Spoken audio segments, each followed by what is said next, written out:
همدارنګه زموږ یو بل اورېدونکی عبدالرحمن پوښتنه کوي، وایي کله چې یو شخص پیشلمۍ وکړي که نیت ونه کړي آیا روژه یې صحیح ده؟ حضراتو دغه نیت نو تاسې څه شي بولي چې پیشلمۍ دا سړی کوي دا پیشلمۍ څه دپاره کوي؟ پیشلمۍ خو دغه معنا ده چې دا اوس به یو څه ډوډۍ و مړۍ وخورم سهار به نو کې قوي یم روژه به ودرسم کنې په دا نور کال کې ولې په نیمه شپه کې نه راکښېني ډوډۍ دپاره دا نور کال ولې پیشلمۍ نه کوي؟ حضراتو نیت هغه صفت د زړه دی چې دا سړی مؤمن مسلمان ماخوستن تراویح کوي دا اراده ده چې سبا روژه نسم او چې بیا پیشلمۍ ته راکښېني دا نیت دی چې سبا روژه نسم.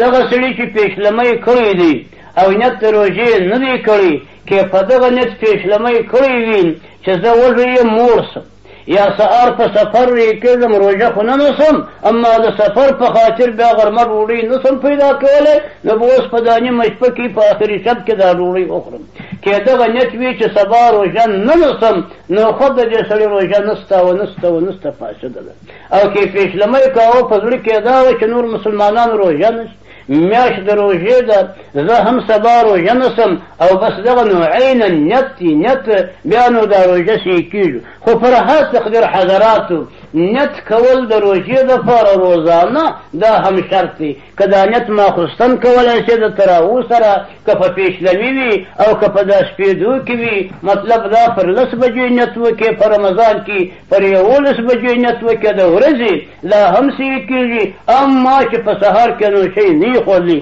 خو روژه سره د نیت بې له نیته نه صحیح کېږي او دغه نیت د روژې دپاره شرط حتما به وي او پیشلمي سره که نیت و چې سبا روژه نسم نو روژه ده او که نیت د روژې نه و هغه غلطه ده فاسده ده بیا به د هغې قضا راوړي. والسلام.